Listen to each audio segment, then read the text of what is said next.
আচ্ছা, গত ক্লাসে আমরা মোলারিটি পর্যন্ত পড়েছিলাম। তো আজকে আমরা পড়বো নর্মালিটি। ঠিক আছে। নর্মালিটি। তো নর্মালিটি নিয়ে বেশি আলোচনার মানে করব না। আর মেইনলি আমাদের বইতেও অত বেশি আলোচনা নাই। তারপর যতটুকু আছে ততটুকু আমরা একটু বুঝার ট্রাই করি যে নর্মালিটি জিনিসটা আসলে কি। ঠিক আছে। তো আমরা যখন মোলারিটির সংজ্ঞা পড়ছিলাম, মোলারিটির ক্ষেত্রে আমরা বলেছিলাম যে স্থির তাপমাত্রা ও চাপে প্রতি লিটার দ্রবণে যত মোল দ্রব্য থাকে সেটাকে আমরা বলি 1 মোলার। এরকম তাই না? যে স্থির তাপমাত্রা ও চাপের প্রতি লিটার দ্রবণে, মানে একটা তোমার দ্রবণ আছে, ওই দ্রবণে যত মোল দ্রব্য দ্রবীভূত থাকবে সেটাই হবে কি, সেটাই হবে আমাদের মোলারিটি। এখন কথা হচ্ছে নর্মালিটি কি। তো নর্মালিটির একেবারে সুন্দর একটা সংজ্ঞা আছে, সেই সংজ্ঞাটা হলো এরকম, মানে খুবই অসুন্দর, আসলে সুন্দর না।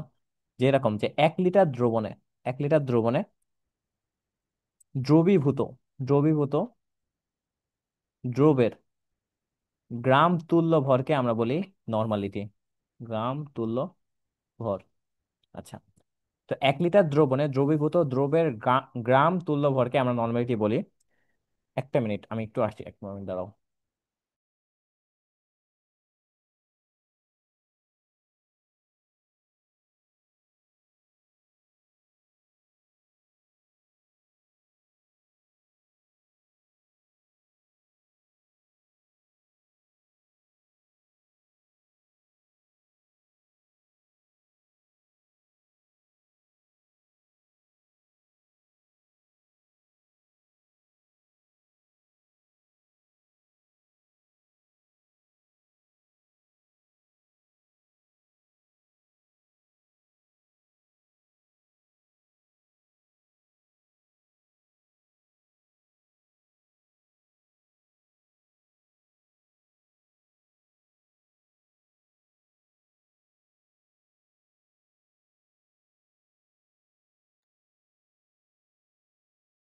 হ্যাঁ, দেখো, যেটা বলছিলাম যে 1 লিটার দ্রবণে দ্রবীভূত দ্রবের গ্রাম তুল্য ভরকে আমরা কি বলি, এটাকে আমরা বলি নর্মালিটি, তাই না?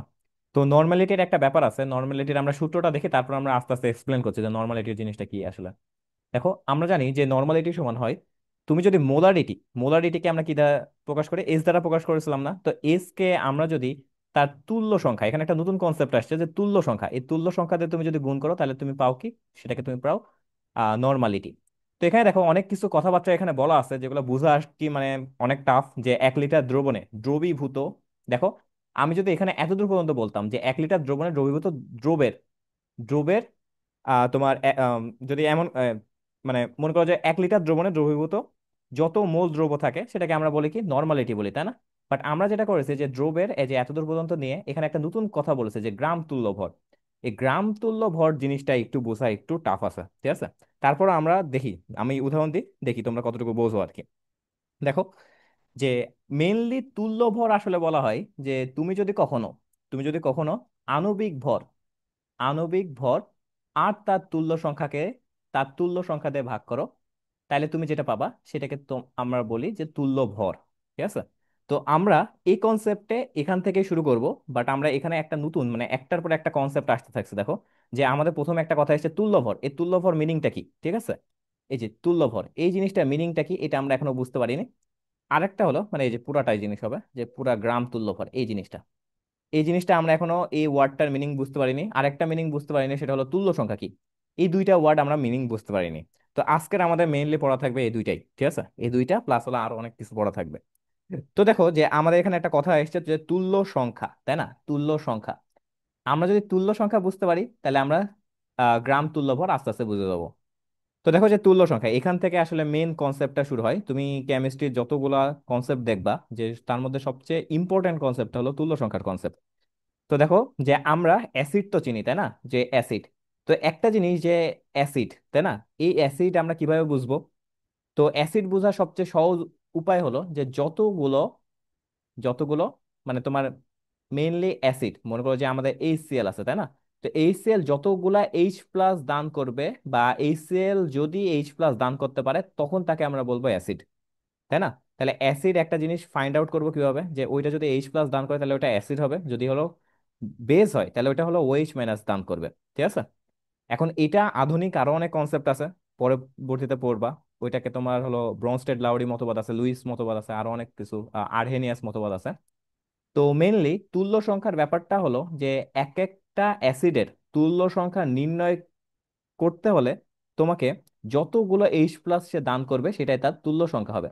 যতগুলো এইচ প্লাস দান করবে, দান করতে সক্ষম, এটাকে আমরা তার তুল্য সংখ্যা বলা হয়, মানে অ্যাসিডের ক্ষেত্রে। আমি অ্যাসিড, ক্ষার, তারপর লবণ, অনেক কিছুর কথা বলবো। তো ওইগুলার ক্ষেত্রে এক একজনের জন্য এক এক রকম তুল্য সংখ্যা হয়। ঠিক আছে, তো তুল্য সংখ্যা একটা জিনিস যেটার মাধ্যমে আমরা নির্ণয় করি যে তার কত তুল্য সংখ্যা, মানে পাওয়ার টাইপের একটা ব্যাপার। নর্মালি আমরা যোজনী ইউজ করি না, যেমন আমরা বলি যে ক্যালসিয়ামের যোজনী 2, তার মানে কি তার পাওয়ার 2, তাই না? তার ক্ষমতা ক্ষমতা হলো 2।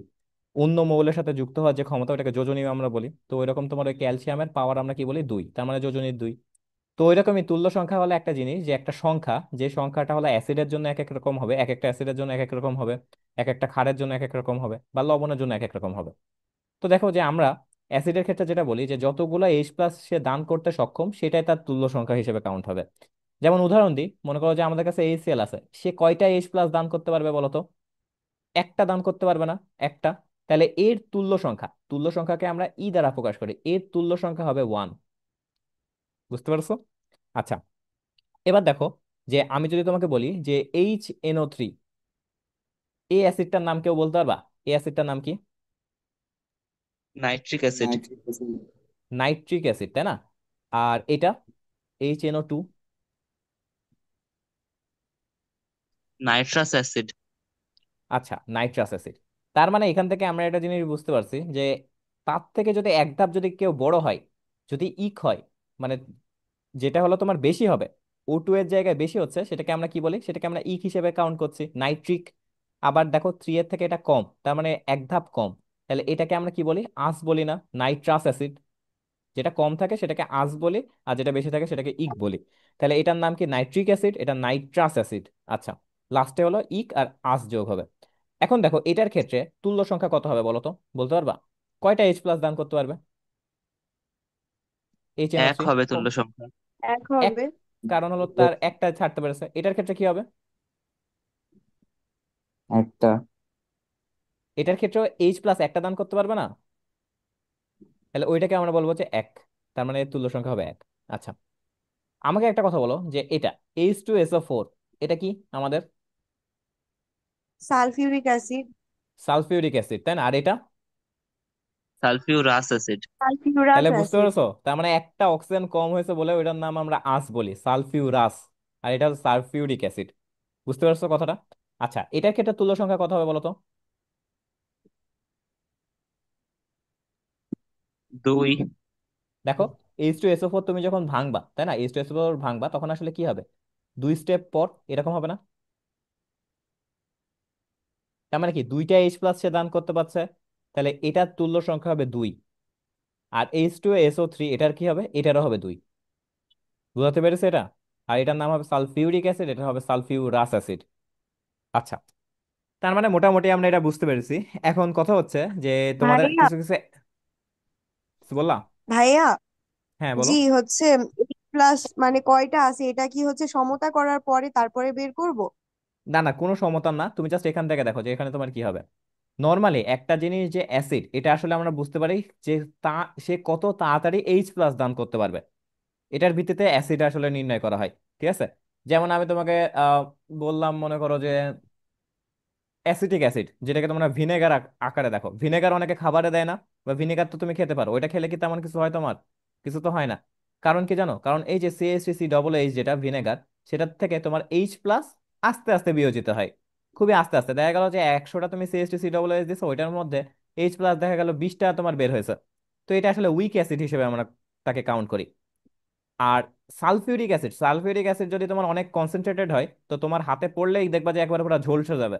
ঠিক আছে, তোমার মানে হাত গলে যাবে। তো এই যে তোমার অ্যাসিড, সালফিউরিক অ্যাসিড, এটা খুব তাড়াতাড়ি এইচ প্লাস দিয়ে দেয়। কখনো বইতে দেখবা যে CH3COOH এর পাশে এরকম দেয়া থাকে, এটা কি খেয়াল করছো? আর সালফিউরিক অ্যাসিডের পাশে ম্যাক্সিমাম টাইম দেয়া থাকে এরকম, একটা তীর, আর এখানে ডাবল তীর। CH3COOH ম্যাক্সিমাম টাইম অবিয়োজিত অবস্থায় থাকে বা উভমুখী বিক্রিয়া করে বলে, কিন্তু মানে পুরাটা ভাঙে না বলেই কিন্তু এখানে তোমার ডাবল সাইন দেওয়া থাকে। তুমি যে কোনো একটা বই খোলো, তোমার 9-10 এর বই খোলো, দেখো এখানে ডাবল চিহ্ন দেওয়া আছে, আর সালফিউরিক অ্যাসিডে একবারে ডাইরেক্ট দেওয়া আছে। তো এটা আসলে স্ট্রং অ্যাসিড বুঝায়, যে তোমার যদি এটা তাড়াতাড়ি বিয়োজিত হতে পারে তাহলে সেটাই হলো স্ট্রং হিসেবে অ্যাসিড হিসেবে কাউন্ট হয়। তো সালফিউরিক অ্যাসিডের ক্ষেত্রে দেখো যে সাথে সাথে 2H+ দান করে ফেলে। বুঝতে পারছো কি বললাম? জি তো ভাইয়া। আমাদের এটা সমতা আর টমতা করার দরকার নাই, আমাদের জাস্ট নর্মালি যেটা হবে সেটাই।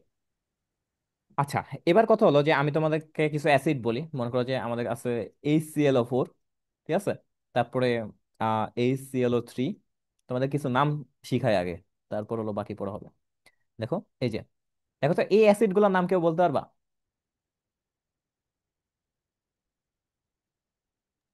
আচ্ছা, অ্যাসিডের নাম বলতে না পারলেও এর তুল্য সংখ্যা বলতে পারবা? প্রত্যেকটাতে এটা তো তুল্য মনে সংখ্যা হচ্ছে একক। গোলারি এক। চারটারই এক হবে না? জি ভাই। কারণ আমি প্রথমে বলছি তুল্য সংখ্যা কাউন্ট হয় যতগুলো H+ দান করতে সক্ষম, এটাই হবে তোমার এটা। এখন এগুলো যদি আমি নাম বলি, নাম কি হবে? দেখো আমি তোমাকে বলি, এই যে HClO3 যেটা আছে না, এটাকে আমরা বলি ক্লোরিক অ্যাসিড। ক্লোরিক মানে লাস্টে ইক আছে, ক্লোরিক অ্যাসিড। কথাটা বুঝতে পারছো? এটা হবে ক্লোরিক অ্যাসিড। তাইলে এটার নিচেরটা কি হবে বলো তো? Chlorous acid. এটা হবে ক্লোরাস অ্যাসিড। এটার নিচে কি হবে? আরো যদি আমি একটা অক্সিজেন কমাই দিই তাহলে এটা কি হবে বলতে পারবা? পারক্লোরাস অ্যাসিড। না, এটাকে আমরা বলি হাইপোক্লোরাস অ্যাসিড। Hypochlorous acid. এখানে দিছে আমি ক্লোরিক অ্যাসিড, তাহলে এটার উপরে কি হবে? Perchloric acid. এটা হবে পারক্লোরিক অ্যাসিড। বুঝতে পেরেছি যে কি হবে এগুলা একটার পর একটা? তার মানে ব্যাপারটা হলো প্রথমে সবচেয়ে বেশি কে পার, তারপরে কি, তারপরে ইক, তারপরে কি আস, তারপরে কি, তারপরে তোমার হলো হাইপো। হাইপো। হাইপো আস। এই কথাটা একটু ভালো করে মাথায় রেখো। তার মানে তোমাদের যদি কোনো একটা অ্যাসিডে যদি এটার থেকে বেশি হয়ে যায় তখন এটা পারক্লোরিক অ্যাসিড হবে, নাহলে ইক অ্যাসিড হবে, নাহলে আস, নাহলে হাইপো আস। যদি খুবই কম হয় তাহলে ওটা হাইপো আস হবে। দেখো এটার কোনো অক্সিজেন নাই, এটার একটা মানে এটার একটা সরি একটা করে অক্সিজেন আছে, এটা দুইটা, এটা তিনটা, এটা চারটা। তো এইভাবে উঠতে থাকে পার, ইক, আস, হাইপো আস। ঠিক আছে, আমরা নর্মালি এসএসসি তে মনে হয় ইক আর আস পড়েছিলাম, তাই না? তো এটা একটু ভালো করে মাথায় রেখো। আচ্ছা, এবার আমি একটা জিনিস পড়াবো, সেটা খুবই ইম্পর্টেন্ট একটা ব্যাপার। আচ্ছা, তো তার আগে আমাকে বলো যে H3PO4 এটাকে কি বলে? Phosphoric acid. ফসফরিক অ্যাসিড, তাই না? এটাকে আমরা বলি কি ফসফরিক অ্যাসিড। Phosphoric acid. তাহলে H3PO3 কি হবে? ফসফরাস। Phosphorus acid. তাহলে আমি যদি বলি H3PO2 এই জিনিসটা কি হবে?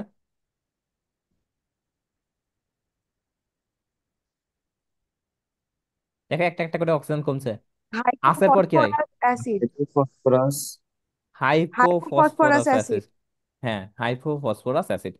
বা এটার আরেকটা নাম আছে, এটা অনেক সময় আমরা নাম দিই, এটা হলো ফসফিনিক অ্যাসিড। ফসফিনিক। ঠিক আছে, ফসফিনিক। ফসফিনিক অ্যাসিড এইভাবেও এটার নামকরণ মানে বাজারে করে আর কি। আচ্ছা, তো এখানে একটা ব্যাপার আছে, এই জায়গাটায় আমাদের একটা এক্সেপশন আছে। এক্সেপশন। আচ্ছা, তোমাদের একটা কথা বলি, ঠিক আছে, এই কথাটা খুব মানে মনোযোগ দিয়ে শুনবা। সেটা হলো যে কেমিস্ট্রিতে কি অনেক এক্সেপশন আছে? কি মনে হয়? হুম। হ্যাঁ আছে। থাকা। বেশিরভাগই এক্সেপশন মনে হ্যাঁ, আসলে মেলে যেটা হয় যে তুমি যদি অরিজিনাল কেমিস্ট্রি পারো, অরিজিনাল কেমিস্ট্রির নেচার বোঝো, তাহলে তুমি বলবা যে এখানে আসলে এক্সেপশন নাই। ঠিক আছে, তুমি যদি অরিজিনাল কেমিস্ট্রি বোঝো। আর নর্মালি আমাদের ক্ষেত্রে যেমন হয় এটাই যে আমরা যখন অ্যান্সার দিতে পারি না, আমরা মানে কেমিস্ট্রির মানে মৌলের নেচার বুঝতে পারি না, আমরা দুইটা অ্যান্সার দিই। ঠিক আছে, আমরা কোশ্চেন এড়ানোর জন্য দেখবা যে টিচাররা, তুমি দেখবা যে টিচাররা হলো কোশ্চেন এড়ানোর জন্য দুইটা তোমাকে অ্যান্সার দেবে। একটা যে এক্সেপশন আছে, আর একটা কথা বলবে যে হলো সবাই সাম্যাবস্থায় যাচ্ছে। বাট সব কিছুর কেমিস্ট্রিতে প্রত্যেকটা মানে ইচ অ্যান্ড এভরি মৌলের এক একটা বৈশিষ্ট্য আছে। ওই বৈশিষ্ট্যটা তার এক্সেপশন হিসেবে কাউন্ট হয় না। ওইটাকে আমরা বলি যে তার হলো এই জন্য এ নেচার করে, মানে কারণ থাকবেই মাস্ট। তোমাকে প্রচুর দেখাবো মৌলের পর্যায়বৃত্ত যখন দেখাবো না তখন তুমি দেখবা। বাট আমি এখানে এক্সেপশন ওয়ার্ডটা কেন লিখছি জানো? কারণ হলো এই জায়গাটা থেকে কোশ্চেন আসবে অ্যাডমিশনে। তুমি শিওর ধরে রাখো যে এটা থেকে অ্যাডমিশনে কোশ্চেন আসবে। এই জন্য এক্সেপশন লিখছি, কারণ এই স্লাইডটা যখন বানাচ্ছি তোমাদের খাতায় যখন এক্সেপশন লেখা থাকবে না, তখন তোমার মাথায় টনক নড়বে। আচ্ছা, তো যাই হোক, তো এখানে যেটা হয় যে আমাদের আমরা কি তড়িৎ ঋণাত্মকতা এটা বলে কখনো পড়েছো? তড়িৎ ঋণাত্মকতা এই জিনিসটা, এই কনসেপ্টটা পড়েছো কখনো? মনে আছে? জি ভাইয়া পেরেছি। কি আছে বলো তো, মনে আছে? একটু বলো তো যে কি, মানে তড়িৎ ঋণাত্মকতার কনসেপ্টটা কি? কোনো যৌগ সমযোজী বন্ধনে আবদ্ধ হলে তাদের বন্ধনের মৌলগুলো যে আকর্ষণ কাজ করে ওটাকে তড়িৎ ঋণাত্মকতা বলে। আচ্ছা, হ্যাঁ। তার মানে প্রথম কথা বলেছিল সেটা হলো যে সমযোজী বন্ধনে আবদ্ধ হতে হবে, তাই না? তো সমযোজী বন্ধনে হাইড্রোজেন আর ক্লোরিন দুইটাই কি অধাতু, তার মানে কি এদের ভিতর কি বন্ড কাজ করবে? সমযোজী বন্ধন। এখন কাহিনী হলো যে আমরা তারপরও দেখি না এই যে প্লাস আর মাইনাস ক্রিয়েট হয়। খেয়াল করেছো? H+Cl- বলি না আমরা সবসময়? এরকম বলি না আমরা? তো এটা আসলে কেন ক্রিয়েট হয়? জি এই ভাই। জিনিসটা ক্রিয়েট হয় তড়িৎ ঋণাত্মকতার কারণে। আমাদের তড়িৎ ঋণাত্মকতার কয়েকটা মান আছে। তো মেইনলি তড়িৎ ঋণাত্মকতার কনসেপ্টটা হলো যে ইলেকট্রনের প্রতি তার আকর্ষণটা অনেক মৌলের বেশি থাকে। মানে কারো, মনে করো যে, আমি তোমাকে বলছি যে মনে করো যে কেউ ফুটবল বেশি ভালো খেলে, কেউ ফুটবল মানে ফুটবল খেলতে বেশি পছন্দ করে, কেউ ফুটবল খেলতে একদমই পছন্দ করে না। তো কি হবে? ফুটবলটা সে সবসময় নিজের কাছে রাখবে, এরকম হবে না? তো ওইরকমই হাইড্রোজেন একটা ইলেকট্রন কন্ট্রিবিউট করে, ক্লোরিন একটা ইলেকট্রন কন্ট্রিবিউট করে, দিয়ে হলো তোমার সমযোজী বন্ধন ক্রিয়েট করে। সমযোজী বন্ধনের কনসেপ্টটা কি? যে ইলেকট্রন শেয়ার করবে, তাই না? তো ইলেকট্রন হাইড্রোজেন একটা শেয়ার করে আর ক্লোরিন একটা শেয়ার করে। ঠিক আছে? এই যে ক্লোরিন আর হাইড্রোজেন একটা শেয়ার করেছে, এটার ফলে যেটা হয় যে দুইজন তো হিসাব মতে এই ইলেকট্রন গুলা সবার মাঝামাঝি থাকার কথা ছিল না?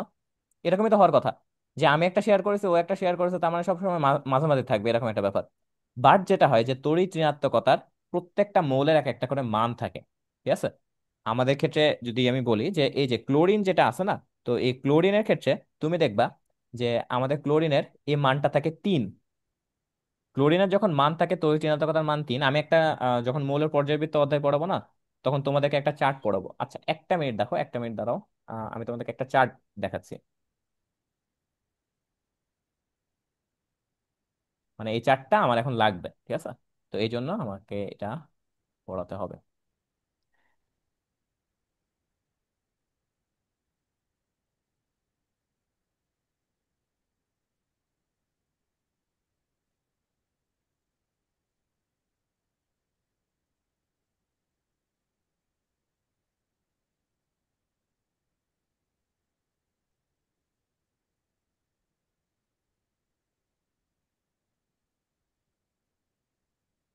এই যে দেখো তো,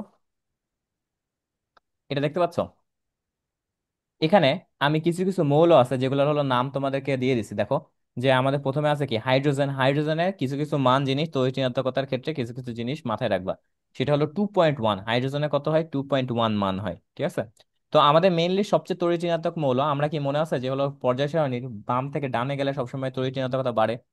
মনে আছে? এই কথাটা কি আমার মনে আছে যে হলো তুমি যত বাম থেকে, আচ্ছা আকারের কনসেপ্টটা মনে আছে? আকারের, তুমি যত বাম জি থেকে ডানে ভাই যাবো মনে তত আছে। আকারটা কি হ্যাঁ হবে বলো তো? ভাই, আকারটা কি হবে? কমবে না? হ্রাস পাবে। আস্তে আস্তে, এই যে এরকম হ্রাস করে আস্তে পাবে। আস্তে কমবে। আকার যে কমবে। নিষ্ক্রিয় গ্যাস পর্যন্ত মানে প্রায় নাই হয়ে যাবে। আর যত উপর থেকে নিচে যাবে তত কি হবে বলো তো? আকার বাড়বে না? বৃদ্ধি বাড়বে। পাবে। বার বাড়বে। এখন তোমরা তো এটা পড়েছো যে বাম থেকে ডানে গেলে আকার কমবে, আর উপর থেকে নিচে গেলে আকার বাড়বে। এই যে এটার পুরা বিপরীত কারা ছিল বলো তো? ইলেকট্রন আসক্তি, তারপরে তোমার তড়িৎ ঋণাত্মকতা, তারপর আরেকটা কি ছিল? আরেকটা ছিল তোমার আয়নীকরণ। আয়নীকরণ শক্তি, তাই না? আয়নাইজেশন এনার্জি, আইই, আয়নীকরণ শক্তি। আকারের পুরা উল্টাটা হবে বাকি সবকিছু। তার মানে আকারে তুমি যদি এটা কমে, বাকি এই তিনটার ক্ষেত্রে কি হবে? বাড়বে, তাই না? আর যদি এটা হলো তোমার উপর থেকে নিচে বাড়বে বলেছে না, আমি আকার যেহেতু বাড়েছে, তার মানে সবগুলা বাকি তিনটার কি হবে? এগুলো হলো কমবে। তার মানে আমি বুঝতে পারছি যে বাম থেকে ডানে গেলে হলো তোমার ইলেকট্রন আসক্তি বলো, তড়িৎ ঋণাত্মকতা বলো, বা আয়নাইজেশন এনার্জি বলো, সবকিছু কি হবে? বাড়বে না? বুঝতে পারছো? তার মানে একটা কথা মাথায় রাখবা যে আকারের বিপরীত বাকি সব, এই কথাটা তো মাথায় থাকবে। তুমি জাস্ট আকারটা লিখবা, বাকিটা হলো তোমার, মানে যদি মনে রাখতে তোমার ঝামেলা হয়, আকারের বিপরীত সবকিছু। তো যাই হোক, তো আমাদের যত আমি বাম থেকে দ্বিতীয় পর্যায়ের বাম থেকে ডানে যত যাচ্ছি, দেখো আমার হলো এই জিনিসটা কি বাড়ছে না? এই যে তড়িৎ ঋণাত্মকতার মান প্রথমে 1 ছিল, তারপর 1.5, তারপর 2, 2.5, 3, 3.5, 4। তার মানে সবচেয়ে তড়িৎ ঋণাত্মক মৌল হলো ফ্লুরিন। ঠিক আছে? আচ্ছা, এটার উচ্চারণ কি হবে বলো তো?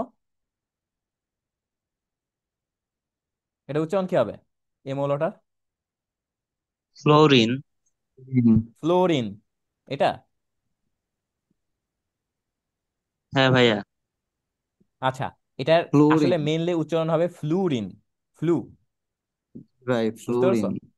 হ্যাঁ, ফ্লুরিন। তো আমাদের বইতে ভুল দেওয়া আছে। তো যাই হোক, তো তোমার এখানে দেখো যে ফ্লুরিন যেটা আছে, যেটা তুমি এমনি ইংলিশ বানান চেক করো, দেখো যে ওইটাই আছে। তো যাই হোক, তো আমাদের এখানে চার আছে না, এই যে চারটা, এই ফ্লোরিনের হলো চার, এরপর একটা একটা করে অক্সিজেন আছে, তারপর নাইট্রোজেন আছে, কার্বন আছে, প্রত্যেকটা দেখো 0.5 করে কমছে, দেখছো? 0.5 করে কমছে। এই যে আড়াই পর্যন্ত 0.5 করে কমে গেছে। আর ফ্লোরিনের নিচে যেটা আছে, আমি প্রথমে বলেছিলাম যে আকার উপর থেকে নিচে গেলে কি হয়, বাড়বে। তাহলে ইলেকট্রন আসক্তি বা তড়িৎ ঋণাত্মক এগুলো কি হবে, কমবে। ওইটাই হয়েছে, চারের নিচে কি আছে, ক্লোরিন 3 হয়েছে, তারপর সালফার আড়াই আছে। তো আমাদের কিছু কিছু মৌল মনে রাখতে হয়, ঠিক আছে?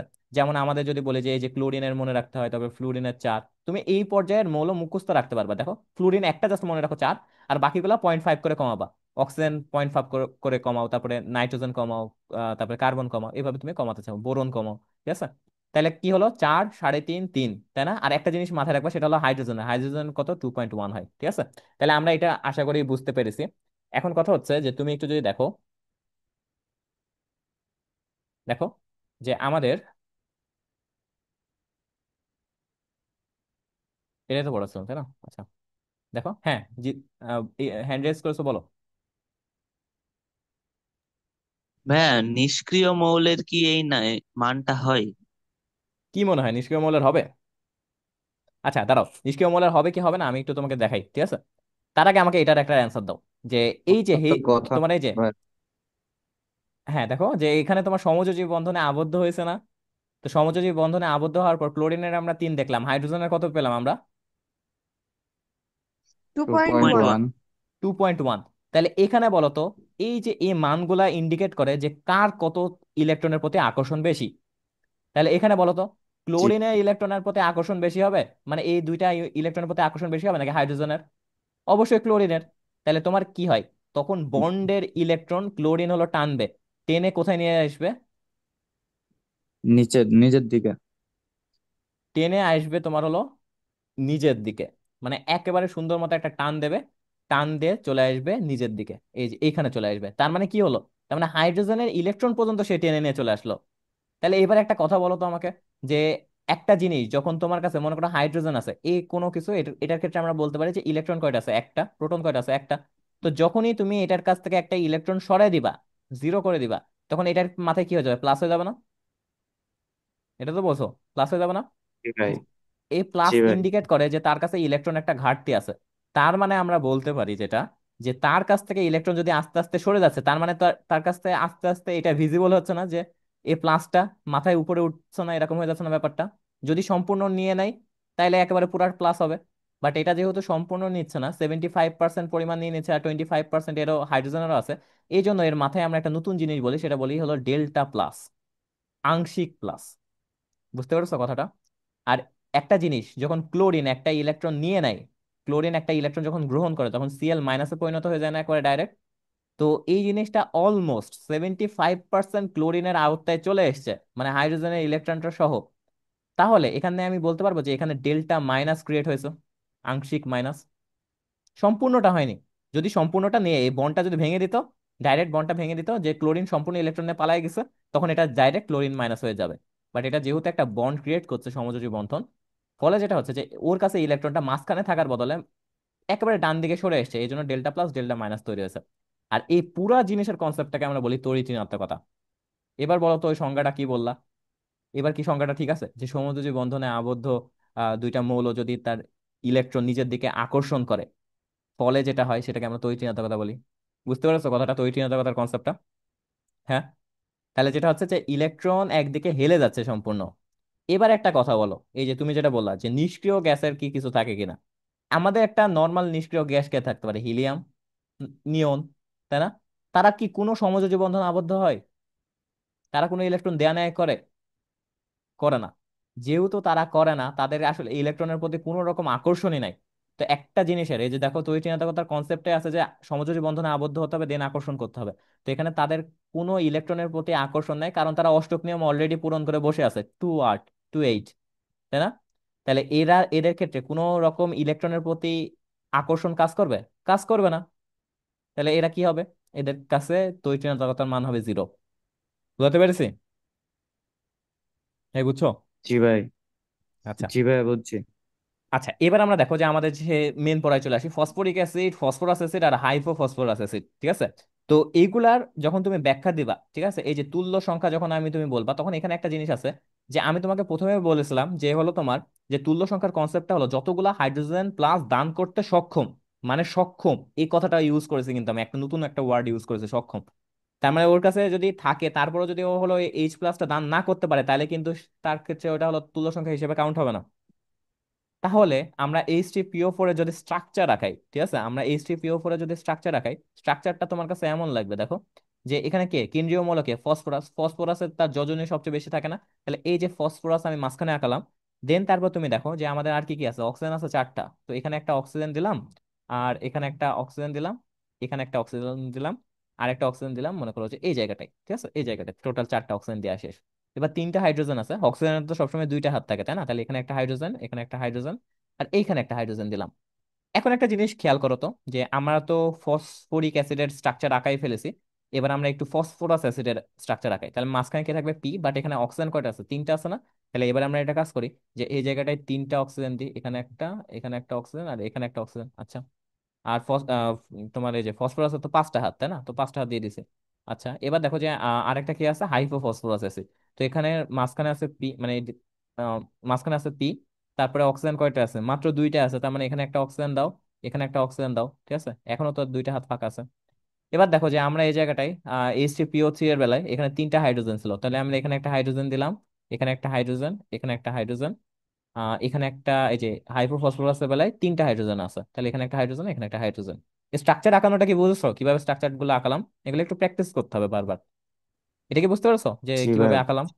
জি। আচ্ছা, এবার আমরা যদি তড়িৎ ঋণাত্মকতার যে মানের কনসেপ্টটা নিয়ে আসি, তো এখানে দেখো যে এইচ এখানে কত? 2.1। এখানে কত? অক্সিজেনের কত দেখেছিলাম, মনে আছে? বলো তো। অক্সিজেনের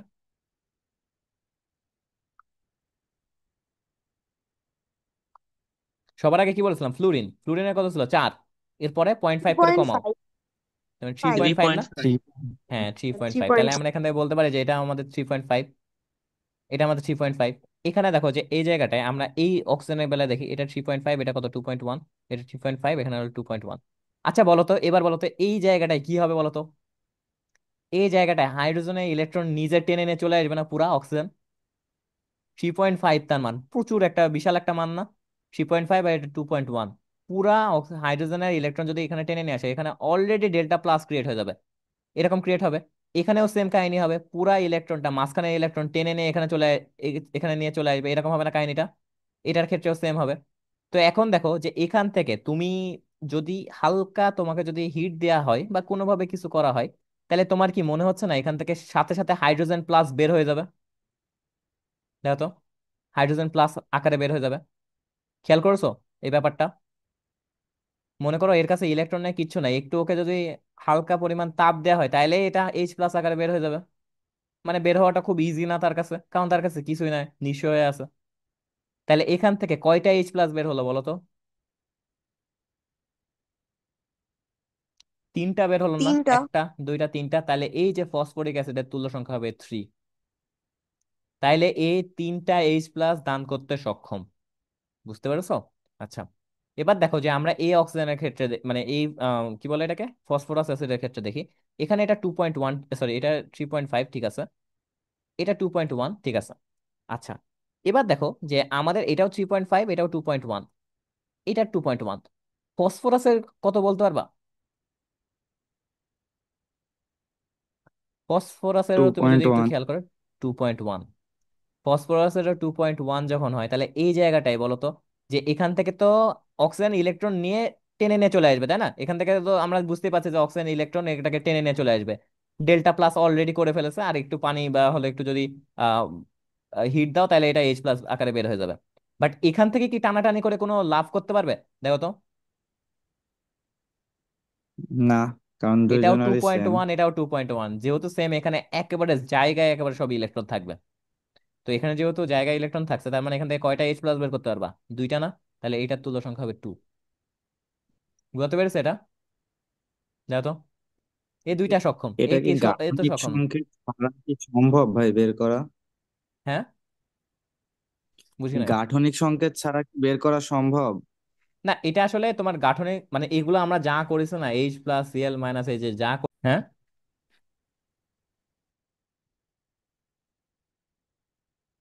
ও আচ্ছা, স্ট্রাকচার না কে এইভাবে করা যায় কিনা, এভাবে নর্মালি আমরা এইভাবে দেখি, বাট সবকিছু এগুলো সহজে স্ট্রাকচার আঁকে বোঝা যায় তো, এই জন্য আর কি আমরা মানে স্ট্রাকচার না কেও বোঝা যায় তো এই জন্য আর কি আমরা হলো তুল্য সংখ্যা ডাইরেক্ট এখান থেকে দিই। বাট মেইনলি পুরা জিনিসটা হয় স্ট্রাকচার ভিত্তিক, বুঝতে পারছো? তো আমাদের তো এত কিছু মনে রাখতে হয় না, নর্মালি এগুলাই ঘুরে ফিরে আসে। তো এই জন্য আর কি আমাদের কিছু কিছু জিনিসের স্ট্রাকচার গুলা দিয়ে এক্সপ্লেন করতে হয়, ঠিক আছে? তুমি যেমন এগুলা মানে তুমি অন্য জায়গায় দেখবা যে এক্সেপশন আকারে এগুলা সবকিছু মুখস্থ করা হবে, এখানে 3 2 এভাবে মুখস্থ করা হবে, ঠিক আছে? তো এগুলো আমি তোমাকে ব্যাখ্যা দেখালাম যে এগুলো আসলে কেন এই জিনিসগুলো হয়, ঠিক আছে? তো এই জন্য আর কি। আচ্ছা, এবার দেখো যে তার মানে আমরা এটা তো বুঝলাম যে এখানে দুইটা এইচ প্লাস হলো আর কি দান হবে, এই জন্য তোমার হলো তুল্য সংখ্যা 2। অ্যাসিডের ক্ষেত্রে কিন্তু আমি কথাবার্তা বলছি, তাই না? এটার ক্ষেত্রে কি হবে বলো তো, এটার ক্ষেত্রে দেখো তো, এইটার হলো 2.1, এটা হলো 3.5। এটার দরকার নেই, কারণ এখান থেকে তো হাইড্রোজেন বের হবেই না, তো আমাদের হাইড্রোজেন না বের হলো তো অ্যাসিডই হলো না। আর এই জায়গাটা কত, 2.1, এটাও 2.1, এটাও 2.1, এটাও 2.1। তাহলে এই জায়গাগুলোর থেকে তোমার হাইড্রোজেন বের হবে না, কারণ এখানে মাঝখানে ইলেকট্রন আছে, ও তো ভালোই আছে, ভালো অবস্থায় আছে। বাট এই জায়গাটা যেটা হবে, অক্সিজেন বেশি করে পুরা ইলেকট্রনটা নিজের কাছে নিয়ে যাবে, আর নিজের কাছে নিয়ে নিলে আর কি তোমাকে একে আর কি তোমার কিক করে দেবে। তাহলে যেটা হলো যে এখান থেকে এইচ প্লাস বের হলো একটা, তার মানে আমরা বলতে পারবো হাইপোফসফরাস অ্যাসিড থেকে কত হবে এটার তুল্য সংখ্যা 1। বুঝতে পারছো এটা? এই জিনিসটা ম্যাক্সিমাম যেটা হবে, যে তুমি দেখো যে H3PO2, তুমি কি এটা চোখ বন্ধ করে এর মান 3 বসাবা না, দেখো তো, চোখ বন্ধ করে। এমনই তো হওয়ার কথা, তোমার কাছে নতুন একটা মৌল থাকলে তুমি তো এটাই বসাবা। সমান এখানে 3টা আছে, তার মানে এখানে 3, কারণ এখন পুরো কনসেপ্ট এরকম হলো। তো যেটা হলো এইগুলাই তোমার অ্যাডমিশনে দেবে, আর এইগুলাই তোমাকে ভুল করাবে। বুঝতে পেরেছো কি বললাম? হুম। আচ্ছা, তো একটু রেসপন্স করো তো, আসো তোমরা, কথা শোনা যাচ্ছে ঠিক মতো? জি ভাইয়া। আচ্ছা, জি ভাই তাহলে আছে। এতক্ষণ আমরা কি করলাম অ্যাসিডের ক্ষেত্রে, তাহলে মানে আমাদের জাস্ট এখানে একটা এক্সেপশন আছে, এই জায়গাটা একটু একটু ফোকাস রেকর্ড, ঠিক আছে? এই জিনিসগুলো এমসিকিউ তে আসবে, অ্যাডমিশনের এমসিকিউ বা এইচএসএস এর যদি সবচেয়ে কঠিন এমসিকিউ দেয় তাহলে তোমার এটা থেকে আসবে, ঠিক আছে? মানে এই কনসেপ্টে। তো আমরা অ্যাসিডের ক্ষেত্রে তুল্য সংখ্যার কনসেপ্টটা বললাম, এরকম যতগুলো এইচ প্লাস দান করতে সক্ষম সেটা হবে তার তুল্য সংখ্যা। আচ্ছা, এবার আমরা একটু কাজ করি, আমরা একটু তোমার ইসের ক্ষেত্রে কথা বলি, আমরা একটু ক্ষারের ক্ষেত্রে কথাবার্তা বলি। তো ক্ষারের ক্ষেত্রে আমরা কি বলি?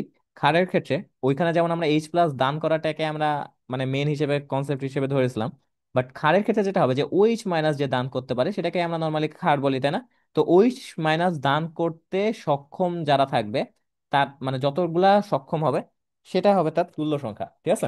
তো এখন দেখো যে আমাদের যেটা হবে যে এখানে তোমার আম, আমরা এভাবে লিখতে পারি যে আমাদের কি আছে, যেমন সোডিয়াম হাইড্রোক্সাইড আছে। তো সোডিয়াম হাইড্রোক্সাইডের ক্ষেত্রে তুল্য সংখ্যা কত হবে বলো তো? ওইচ মাইনাস একটা দান করতে পারবে, তার মানে তুল্য সংখ্যা হবে 1। আমরা যদি ক্যালসিয়াম হাইড্রোক্সাইডের কথা বলি, তাহলে ক্যালসিয়াম হাইড্রোক্সাইডের ক্ষেত্রে তুল্য সংখ্যা কত হবে? দুইটা ছাড়তে পারবে না, তাহলে এখান থেকে কি হবে 2, ঠিক আছে? তার মানে এভাবে আমি প্রত্যেকটার যদি উদাহরণ দিতে থাকি তাহলে তুমি ওইভাবে বুঝতে পারবে। অ্যালুমিনিয়াম হাইড্রোক্সাইড, তো এখান থেকে ওই ই হবে কত, এই হবে 3। আচ্ছা, এবার দেখো যে আমাদের ক্যালসিয়াম অক্সাইড, ঠিক আছে? ক্যালসিয়াম অক্সাইড এটাকে আমরা কি বলি বলো তো, মনে আছে ক্যালসিয়াম অক্সাইডকে কি বলা হয়? চুন। চুন বলি, তাই না? তো এটাকে আমরা হলো এরকম বলি না, কুইক লাইম, মনে আছে কুইক লাইম? হ্যাঁ। জি আচ্ছা, ভাই। তো এখানে মেইনলি যেটা হচ্ছে এই যে ক্যালসিয়াম অক্সাইড যেটা থাকছে, তাই না? তো ক্যালসিয়াম অক্সাইড কি ক্ষার নাকি ক্ষার না, বলতে পারবা? এটা আর না। ক্ষার না। ক্ষার না? তাহলে তোমার হলো যখন হলো ওই যে মৌমাছি কামড়ায় তখন তুমি কেন চুন দাও?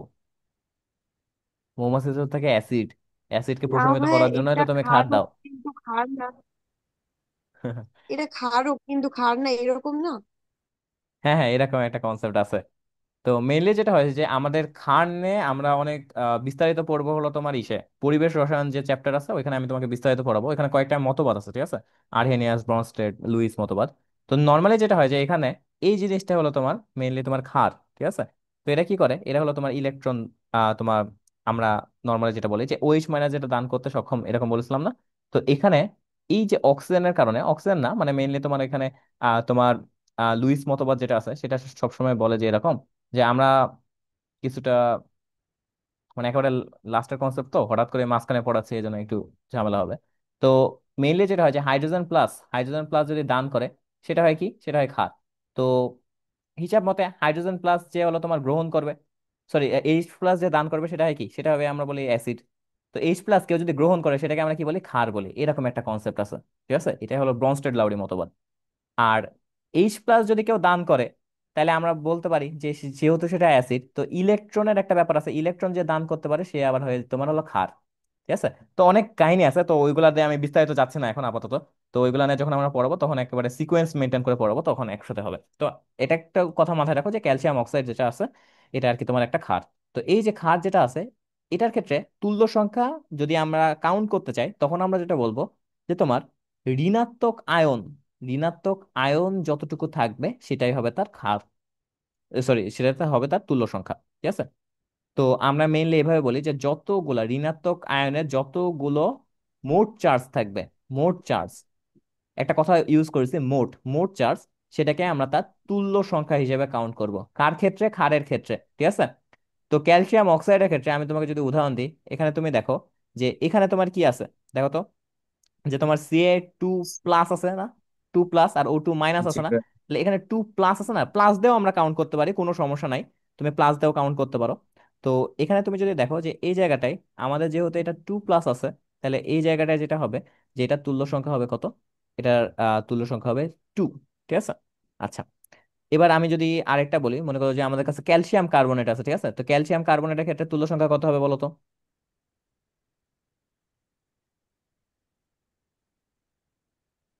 হুম? এটা ঋণাত্মক বলেছি, আমি ভুলে ঋণাত্মক বলেছি, ঋণাত্মক দেওয়া হয় বাট আমরা ধনাত্মকটা ইউজ করা সবচেয়ে সেফ। ঠিক আছে? মানে আমাদের যেহেতু কনসেপ্ট এভাবে বলা আছে, দুই।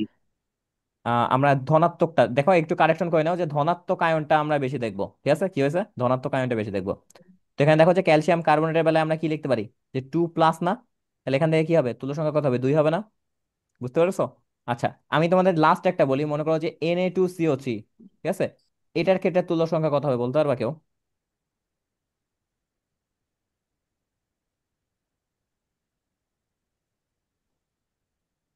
1 টু। হবে। দেখো, এখানে হবে 2।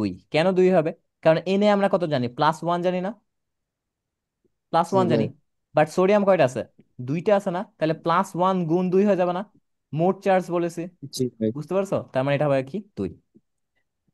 তাহলে এভাবে আমরা আহ মেইনলি তুল্য সংখ্যা বের করি। কার ক্ষেত্রে বের করলাম? ক্ষারের ক্ষেত্রে। ঠিক আছে? তাহলে এটা একটু কারেকশন করি না, এটা ধনাত্মক আয়ন দিয়ে করো, এটা সবচেয়ে বেশি স্পেসিফিক হবে।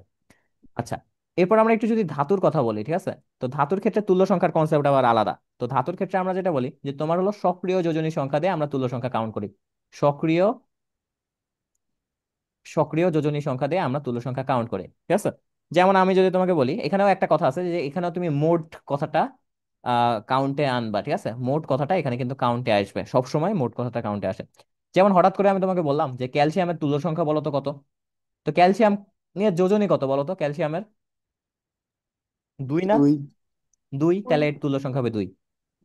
যদি আমি অক্সিজেনের ক্ষেত্রে বলি, অক্সিজেনের তুল্য সংখ্যা কত হবে বলো তো? দুই। 2। O2 এর কি হবে?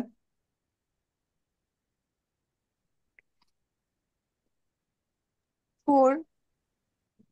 4 হবে।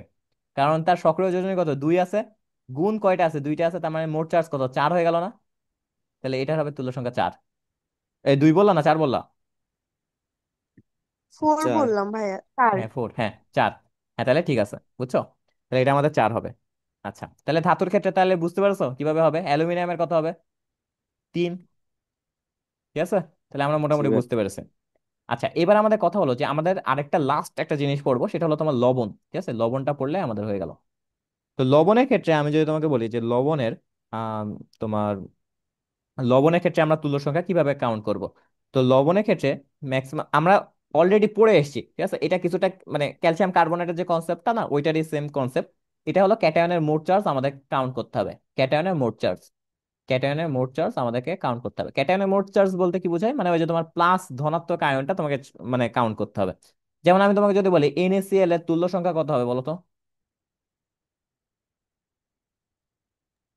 1। +1 হচ্ছে না? +1, তার মানে এটা তুল্য সংখ্যা হবে 1। আচ্ছা, এইবার দেখি কে পারে। ঠিক আছে? একটা লাস্ট অবজেক্টিভ ধরবো সবাইকে।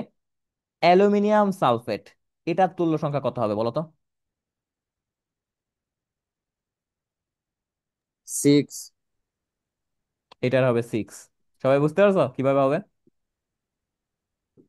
জি ভাইয়া। অ্যালুমিনিয়ামের +3, অ্যালুমিনিয়ামের +3, কয়টা অ্যালুমিনিয়াম আছে? দুইটা, তাহলে মোট চার্জটা কিন্তু ঠিক আছে, তার মানে কত হবে? 6।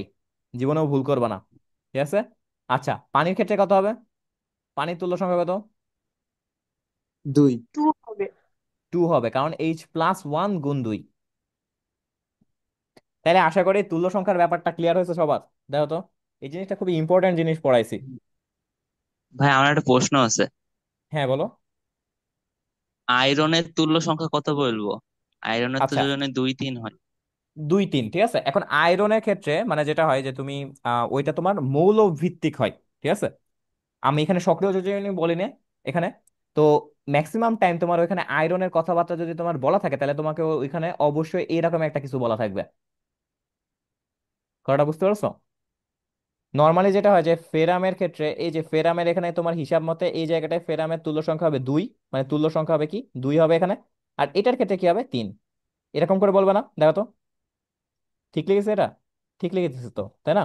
জি তো ভাইয়া। আমাদের যেটা হয় যে সক্রিয় কথাটা এখানে আমি একটা উচ্চারণ করেছি, তাই না? তো ফেরামের ক্ষেত্রে সক্রিয় সর্বমোস্ট হলো তোমার Fe+3টাকে মানে খুবই বেশি, মানে ব্যাপারটা কি হয় যে ফেরামের ক্ষেত্রে +2 আকারেও তুমি অনেক সময় বেশি পাবা, +3 আকারেও বেশি পাবা। কারণ কি জানো? কারণ তোমার ওইখানে শক্তির গ্যাপ যেটা থাকে, শক্তির গ্যাপটা খুবই নগণ্য থাকে। আমার একটা ব্যান্ড তত্ত্ব বলে একটা ব্যাপার আছে ফিজিক্সে, সেমিকন্ডাক্টর অধ্যায়ে গিয়ে তুমি পড়বা ওই জিনিসটা, ঠিক আছে? তো ওইখানে তুমি গিয়ে দেখবা যে হলো তোমার +2 আর +3 এর যে মাঝখানে যে ব্যাপারটা, মানে ফেরাম দুই ভাবে থাকতে পারে। যেমন আমরা কপার ম্যাক্সিমাম টাইম +2 পড়েছি, তাই না? বাট কপার কিন্তু +1 আকারেও থাকে ম্যাক্সিমাম টাইম। তো এগুলা জিনিসপাতিগুলা মানে তোমার এরকম যে কনফিউশন, মানে এগুলা কাদের হয় বলতো? এগুলা হয় তোমার অবস্থান্তর ধাতুর হয়, তাই না? অবস্থান্তর মৌলের কিন্তু এক এক ধরনের হলো তোমার জারণ মান থাকে, পরিবর্তনশীল জারণ মান থাকে। এই কথাটা আমরা পড়ে আসিনি? মনে আছে?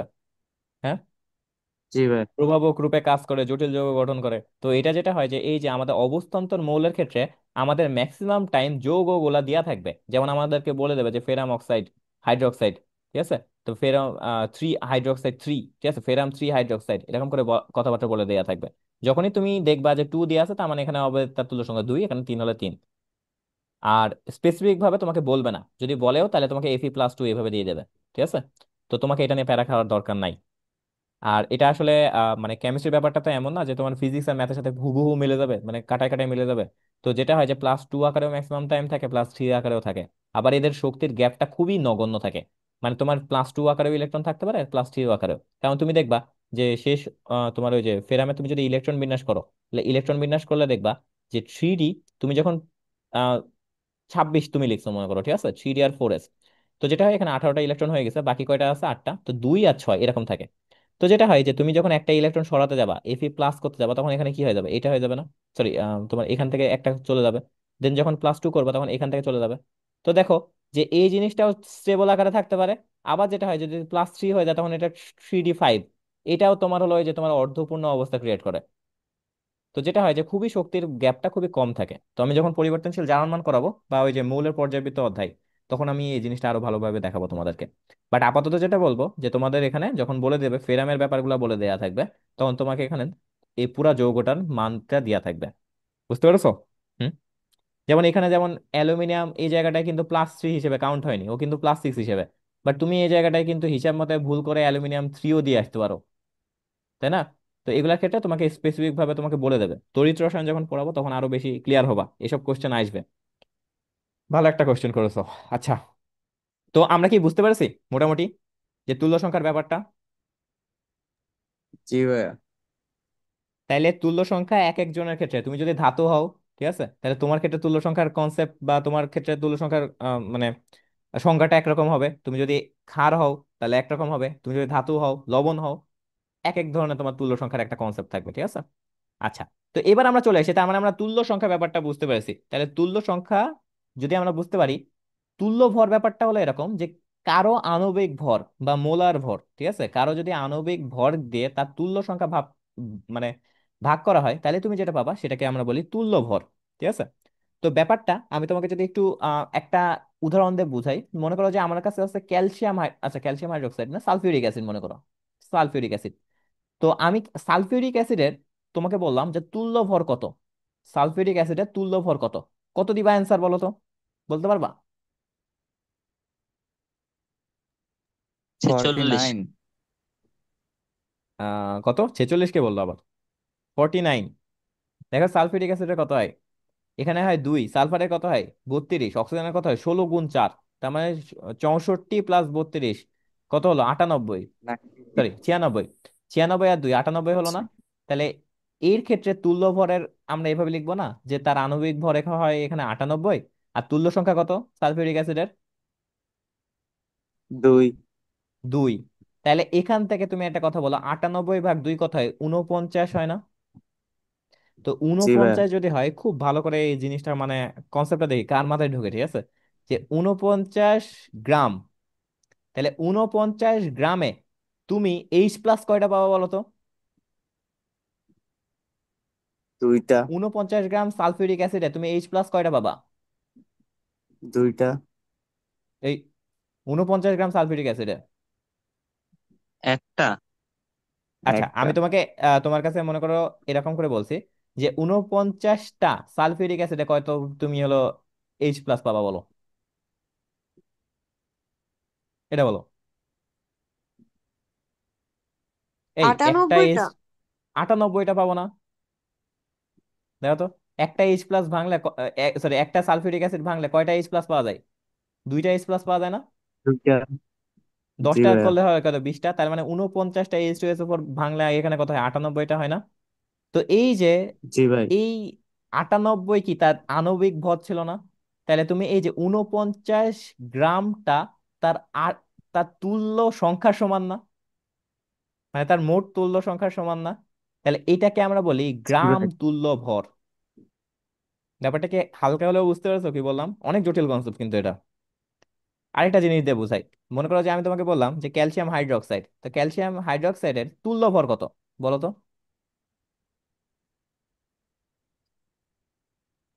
2। ক্যালসিয়াম, এই আবার 2 কি বলে, তুল্য ভর তুল্য সংখ্যা না। 8। ও আচ্ছা। দেখো ক্যালসিয়ামের কত 40, তাই না? 37। 40, 37, দেখো এটা 37-এ হবে।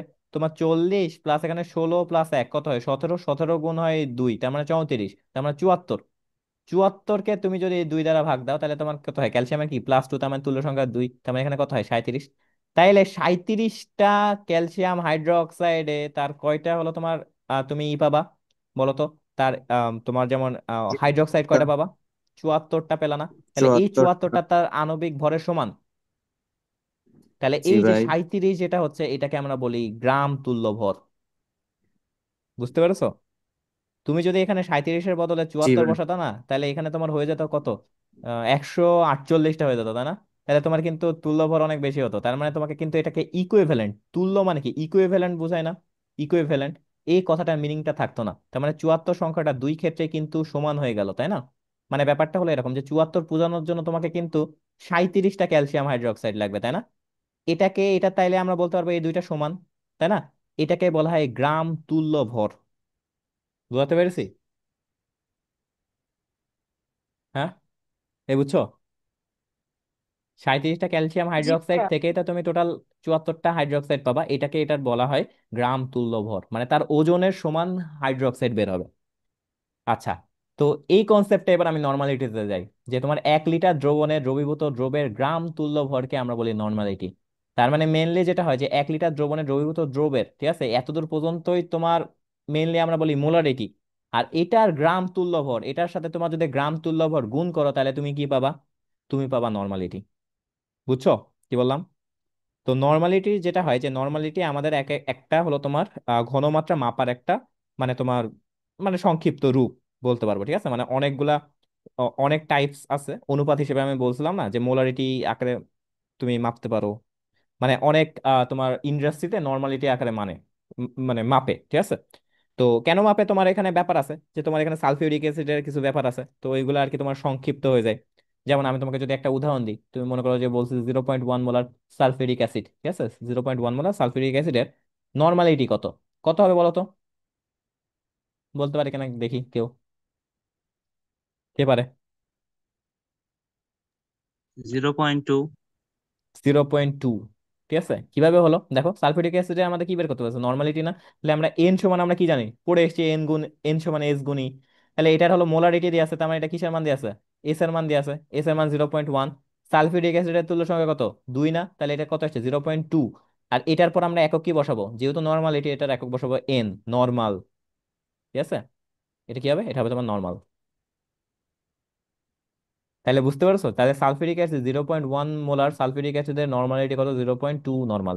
তো নর্মালি যেটা হয়েছে, ইন্ডাস্ট্রিতে অনেক সময় নর্মালিটি এককে ব্যবহার করে, বাট ম্যাক্সিমাম ইন্ডাস্ট্রি আর কি তোমার মোলারিটি আর কি ব্যবহার করে।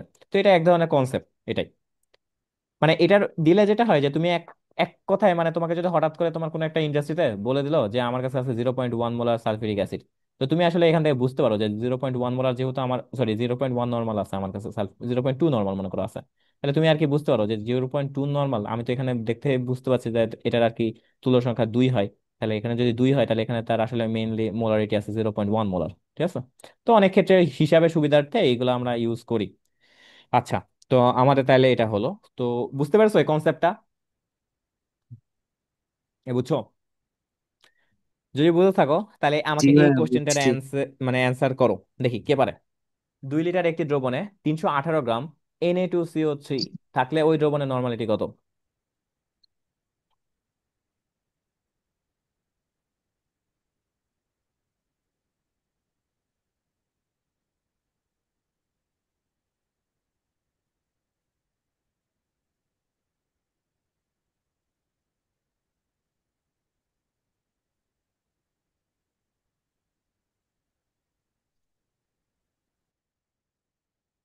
অ্যান্সার হুম? ভাইয়া 3 হবে অ্যান্সার। 3? 3 কি? 3 নর্মালিটি। নর্মালিটি। 3 নর্মাল। আচ্ছা, তো 3 নর্মাল, ঠিক আছে। তো দেখি আসলে তাই হয় কিনা, আমরা একটু দেখি। তো আমরা তো ছোটবেলায় একটা জিনিস পড়ে এসেছি যে এন সমান এস গুণ ই, তাই না? তো এস সমান আবার আমরা একটা জিনিস পড়ে এসেছি, কি পড়ে এসেছি বলো তো, মনে আছে?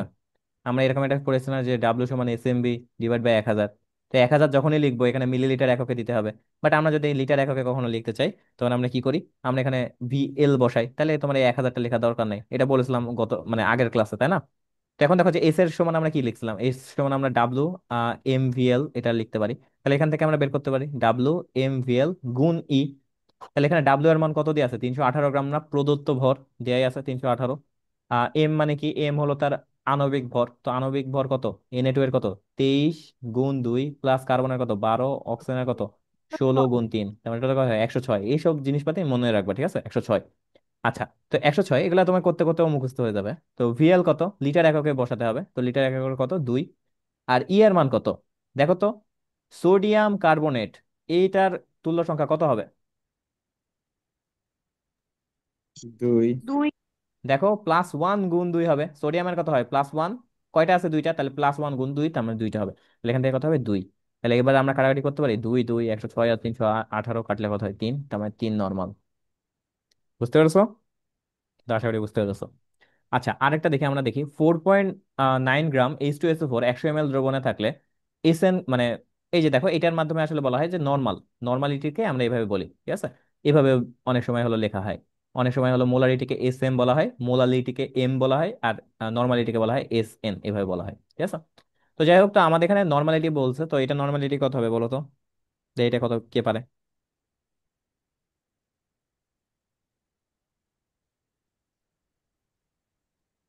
10। 10? সবাই কি এর সাথে এগ্রি করেছো? কে বললো এটা? আচ্ছা আচ্ছা, দেখি।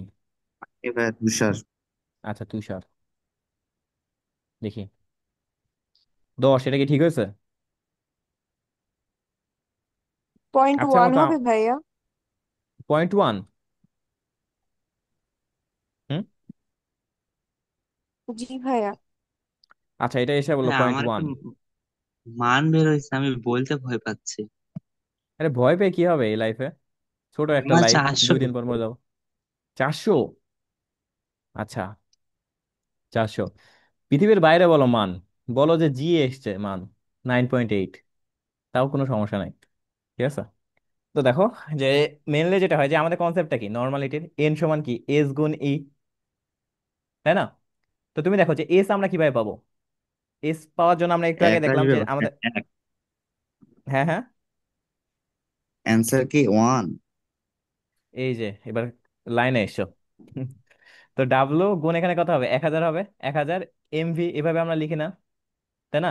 এই যে এখানে যদি আমি মিলিলিটার এককে বসাই তাহলে আমরা এইভাবে লিখি। আর এখানে কি ই, ই এর মান কত, সালফিউরিক অ্যাসিডের কত 2, তো ডাব্লিউ এর মান কত 4.9 গুণ 1000। আর এম এর মান কত, এম এর মান হলো তোমার সালফিউরিক অ্যাসিডের কত 98, আর ভি এর মান কত 100 ml। ঠিক আছে। তাহলে এখান থেকে আমরা যেটা বলতে পারি যে এখানে দুইটা শূন্য কাটলো, আর 4.9 আর 2 আছে, তাই না? তো এখানে 4.9 এর সাথে তুমি যদি 10 গুণ করো তাহলে কত আসে, কত আসে 49 আসে। 49-এর সাথে 2 গুণ করলে কত হয় 98। তাহলে 98 একসাথে সবগুলা কেটে দাও, কত আসে, ওয়ান। One normal. এই বুঝছো? হুম। জি ভাইয়া বুঝছি। আচ্ছা, জিতু আসো, জিতু কি বুঝতে পারছো কিভাবে 400 হলো নাকি হ্যাঁ হয়নি? হ্যাঁ, বুঝছি। আমি আচ্ছা। উল্টাই দিছিলাম মানটা। হ্যাঁ, এখানে মানে নর্মালি যেটা হয় যে এই যে এইখানে তোমার ঝামেলাটা হয়, ঠিক আছে। তো আমি নর্মালি এভাবে লিনিয়ার ভাবে মনে রাখতাম যে ডাব্লিউ সমান হয় এস এম ভি এল, এটা মানে লিনিয়ার। ওই অনেক এইভাবে ভগ্নাংশ এভাবে আমি লিখতাম না। তো মোটামুটি আমরা তাহলে বুঝতে পেরেছি এই কনসেপ্টটা। এখন আমরা একটা নতুন কনসেপ্ট পড়াবো, সেটা খুবই ইম্পর্টেন্ট একটা কনসেপ্ট, মানে আমাদের কেমিক্যাল ইঞ্জিনিয়ারিং এর জন্য খুবই ইম্পর্টেন্ট। তো সেটা হলো পিপিএম। ঠিক আছে, পিপিএম। খুব ভালো করে দেখবা, তোমাদের দেখবা যে বোতলের গায়ে যেটা আছে না, তোমাদের এই যে পানির, পানি খাও না, তো পানির গায়ে সবসময় দেখবা পিপিএম লেখা থাকে। অনেক জায়গায় দেখবা তুমি, এখন বোতল যদি পাশে থাকে তুমি দেখবা যে ওই যে কত কি আছে, দেখবা যে টিডিএস তোমার 100 থেকে 150 পিপিএম এভাবে লেখা আছে। তো যাই হোক, তো পিপিএম জিনিসটা কি? পিপিএম যেটা আমরা বলি সেটাকে আমরা বলি parts per million. Parts per million. আমাকে কেউ বলতে পারবা যে 1 মিলিয়ন সমান কত? 10 লাখ। 10 লাখ, তাই না? 10 লক্ষ। ঠিক আছে। তো পার্টস পার মিলিয়ন মানে কি? মানে 10 লক্ষতে কত ভাগ। বুঝতে পারছো কি বললাম, 10 লক্ষতে কত ভাগ। তো এটা নর্মালি যেটা হয় যে পিপিএম আমরা এই জিনিসটা শুধুমাত্র লঘু দ্রবণের ক্ষেত্রে আমরা ইউজ করব। লঘু দ্রবণের ক্ষেত্রে আমরা ইউজ করব। লঘু দ্রবণ বলতে কি বোঝায়? লঘু দ্রবণ বলতে বোঝায় যে তোমার লো কনসেন্ট্রেটেড। মানে তুমি যেমন, আমি তোমাকে বললাম যে 1 বালতি পানিতে আমি তোমার কতটুকু, মানে 1 চিমটা পরিমাণ হলো তোমার লবণ মিশাইছি। তো এটা কি কোনো ইফেক্ট ফেলে তেমন একটা 1 বালতি পানিতে? তেমন একটা তোমার না। হবে না, তাই না? তো এইটাকে আমরা আসলে লঘু দ্রবণ বলি। তো আমি যদি 1 বালতি পানিতে আমি যদি এবার তোমার 1000 কেজি চিনি sorry, লবণ দিই, তাহলে এটা তো তোমার অবশ্যই এটা লঘু দ্রবণ হবে না, এটা তো একটা হাইলি কনসেন্ট্রেটেড হবে, তাই না? তো এই যে ব্যাপারটা, তো আমরা পিপিএম এককটা আসলে মেনলি লঘু দ্রবণের ক্ষেত্রে ব্যবহার করি। তার মানে এটা কি বুঝতে পেরেছো যে বালতির ভিতর যদি ব্যাকটেরিয়া থাকে তাহলে আমরা পিপিএম ইউজ করব। বুঝতে জি পেরেছো ভাইয়া। কথাটা? তাইলে মেইনলি আমরা এই যে খাওয়ার পানিতে, তোমার দেখো আমি এখনো বলছি বোতলের ওইখানে দেখবা যে টিডিএস বা বলে এরকম করে 100 150 ppm এই কথাটা লেখা আছে। এটার মিনিংটা হলো, তোমরা ওই যে বিওডি পড়োনি তোমরা, বায়োলজিক্যাল অক্সিজেন জি ডিমান্ড, ভাইয়া। ওই যে বিওডি, বিওডি বা সিওডি, ওইটার ক্ষেত্রে আমরা ইউজ করব পিপিএমটা। কারণ এগুলা এত ক্ষুদ্র ক্ষুদ্র ব্যাপার যে তোমার এই যে আমরা যেমন হলো এই যে অজৈব দূষক যতটুকু অক্সিজেন ডিমান্ড করে বা জৈব দূষক যতটুকু অক্সিজেন ডিমান্ড করে, ঠিক আছে, এইভাবে আমরা বলি না বিওডি সিওডি। তো এই যে ব্যাপারগুলা, এগুলোর ক্ষেত্রে অক্সিজেন তো খুবই ক্ষুদ্র পরিমাণ দ্রবীভূত থাকে, তাই না? বা তোমার ব্যাকটেরিয়া ওখানে খুব ক্ষুদ্র পরিমাণে থাকতে পারে। সেসব ক্ষেত্রে আমরা পিপিএম কনসেপ্টটা ইউজ করি। আচ্ছা, তাহলে আমি পিপিএম এর সারমর্ম বলে বলে দিছি যে কিভাবে কোথায় আমরা ইউজ করি। তো যেটা হয় যে কি বললা যে মিলিয়ন মানে 10 লাখ, তাই না? তো 10 লাখকে আমরা এভাবে লিখতে পারি 1 2 3 4 5 6, ছয়টাকে আমরা বলি 10 লাখ। তো এগুলাকে একবারে আমরা এভাবে লিখতে পারি 10⁶ লেখা যায় না? হুম। তো জি ভাইয়া। এইটাকে আমরা এভাবে লিখতে পারবো যে হলো প্রতি, প্রতি 10⁶ ভাগ দ্রবণে যত ভাগ, যত ভাগ দ্রব্য থাকে সেটাকে আমরা কি বলি, সেটাকে আমরা বলি তত পিপিএম, তত পিপিএম। ঠিক আছে। তাহলে কি বললাম, প্রতি 10⁶ ভাগ দ্রবণে যত ভাগ দ্রব থাকে তত, তাকে আমরা বলি তত ppm। ঠিক আছে? তার মানে আমাদের 10⁶ ভাগ, তুমি মনে করো পানি নিছো, এখানে যত ভাগ আমার দ্রব থাকবে সেটাকে আমরা বলবো তত ppm। ঠিক আছে? তো এখন আমরা একটু দেখি যে ব্যাপারটা কি, আমরা আস্তে আস্তে বুঝি। তো মনে করো যে আমাদের আছে 1 ppm। তো 1 ppm আমি প্রথমে একটা কথা বলেছি যে 10⁶ ভাগ দ্রবণে। তো আমাদের নর্মালি, মানে তোমার যদি মোলারিটির কনসেপ্টটা আমরা যদি বলি ঘনমাত্রার ক্ষেত্রে, উপরে কি থাকে বলতো? দ্রব থাকে। আর নিচে কি থাকে? দ্রবণ থাকে না? এরকম করে আমরা বলি না? তো আমরা যদি এখানে বলি 10⁶ দ্রবণ, ঠিক আছে, 1 ভাগ পরিমাণ যদি দ্রব থাকে তাহলে ওইটাকে আমরা বলবো 1 ppm। যদি আমাদের এখানে 5 ভাগ দ্রব, 10⁶ মানে 10⁶ যদি 5 ভাগ দ্রব থাকে তাহলে ওইটাকে আমরা কত বলবো? 5 ppm। বুঝতে পারছো কথাটা কি বললাম? হ্যাঁ। তাহলে যত এখানে থাকবে তত তুমি আগে 10⁶ নিচে নিয়ে রাখো, দেন তারপর তুমি উপরে যত দিবা ততই তার ppm হবে। তো এখন একটা জিনিস দেখো, যে আমরা একটা কাজ করি, উভয় পক্ষে গ্রাম গুণ করি, তাহলে ব্যাপারটা এমন হবে না? 1 গ্রাম দ্রব ডিভাইড বাই 10⁶ দ্রবণ। তার মানে এবার বুঝতে পেরেছো যে 10 লক্ষ গ্রাম। তো 10 লক্ষ গ্রামকে আমরা কি সহজে এভাবে লিখতে পারি? 10 লক্ষ গ্রামকে আমরা, আচ্ছা, একটা কথা বলো, তার আগে একটা কথা বলো, যে 10 লক্ষ গ্রাম তো অনেক অনেক অনেক কেজি হবে, তাই না? ওই যে যেমন আমি উদাহরণ দিছিলাম যে বালতির মধ্যে 1 চিমটা লবণ, তাই না? তো 1 চিমটা যদি লবণ আমি যদি দিই, তুমি কি এটা বলতে পারবা যে ওই জিনিসটা কিছুটা দ্রবণ আর দ্রাবক সেম হয়ে যাবে? হুম? কথাটা কি বুঝতে পারছো নাকি বোঝোনি? দেখো, যে একটা বড় বালতি নিছো, ঠিক আছে, বালতিতে তোমার পানি আছে, মনে করো আমি তোমাকে বললাম যে এখানে আমার পানি আছে 1000 লিটার পরিমাণ। তো 1000 লিটারে তুমি হলো 0.1 গ্রাম পরিমাণ লবণ দিছো, তাই না? তাহলে এখানে তোমার দ্রবণ কতটুকু হবে বলো তো? এটা তো দ্রাবক হবে, তাই না? এটা দ্রাবক, এটা কি? দ্রব। তাহলে দ্রবণ কতটুকু হবে? মনে করো যে এখানে 1000 লিটার আছে না, তার মানে তো আরো হবে 1 2 3 4 5 6 এরকম। ঠিক আছে, এত গ্রাম। তার মানে এত 0.1, তার মানে 0.1, এটা তার দ্রবণ হবে না? বুঝছো কি বললাম? বা আমরা এটাকে এভাবে বলতে পারি যে 1000, 1 2 3 গ্রাম দ্রাবকে আর দ্রবণ আছে এতটুকু। তো তুমি বলো তো এটার আর এটার ভিতর কি কোনো ডিফারেন্স তেমন একটা আছে? তোমাকে মনে করো যে 1 কোটি টাকার ভিতর তোমাকে 2 টাকা তোমাকে বের করে দিতে বললো, তো তুমি কি বলবা যে আমার হলো এই যে ইয়ে আছে 99,99,998 টাকা আছে, এরকম করে আমরা বলবো? নাকি আমরা বলবো 1 কোটি টাকায় আছে আমাদের? 1 কোটি টাকায় আছে বলবো না? বুঝছো কি বলছি? জি ভাইয়া। তাহলে আমরা কি এই জায়গাটা এটা বলতে পারবো যে এই জায়গাটায় তুমি যখন 1 বালতিতে হালকা চিমটা পরিমাণ হলো লবণ দিবা, তাহলে এটা আসলে দ্রাবকের, মানে এটাকে আবার আলাদাভাবে দ্রবণ বলার দরকার নেই, এটাকে আমরা দ্রাবক হিসেবে বলতে পারি। এই কথাটা কি বুঝতে পারছো? যদি না বুঝে থাকো তাহলে বলো।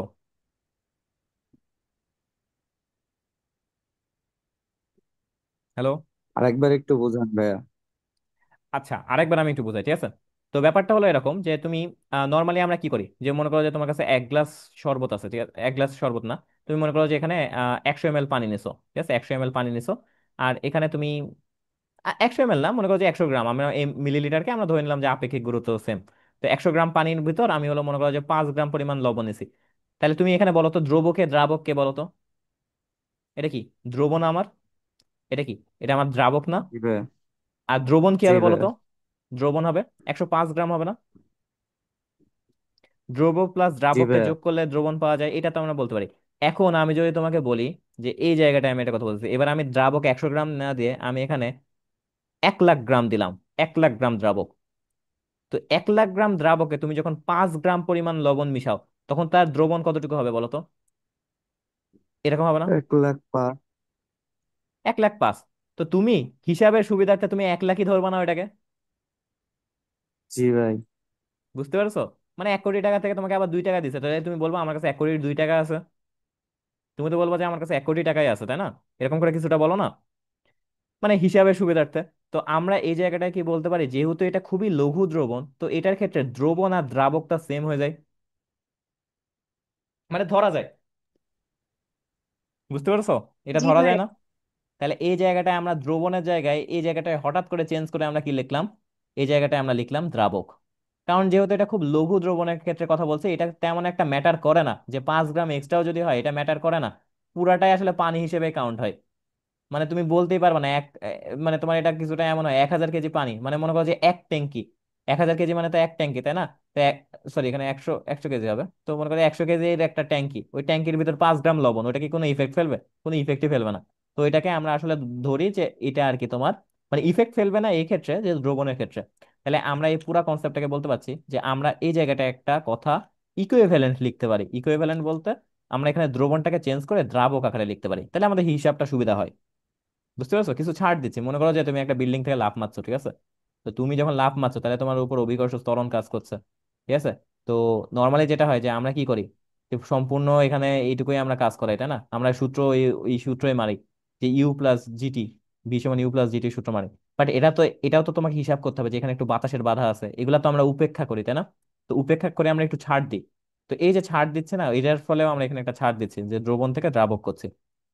আচ্ছা, এখানে তাহলে কি লিখবো? এখানে লিখবো যে 1 গ্রাম দ্রব ডিভাইড বাই 10⁻⁶ গ্রাম দ্রাবক লিখলাম, দ্রবণের বদলে দ্রাবক লিখলাম, ঠিক আছে? তাহলে আমরা খুব একটা ভুল করিনি, ঠিক আছে? এই কথাটা আমরা বলতে পারি। তো এখানে দেখো যে আমাদের এই 1 গ্রাম 10⁻⁶ গ্রাম আছে না, এটা যদি কখনো আমরা যদি চাই, এমন আছে না, আমরা লিখি না যে 4 ডিগ্রি সেলসিয়াস পানির ক্ষেত্রে, 4 ডিগ্রি সেলসিয়াস পানির ক্ষেত্রে 1 গ্রাম সমান 1 মিলিলিটার সমান 1 সেন্টিমিটার কিউব সমান 1 সিসি। এটা কি মনে আছে এই কনসেপ্টটা?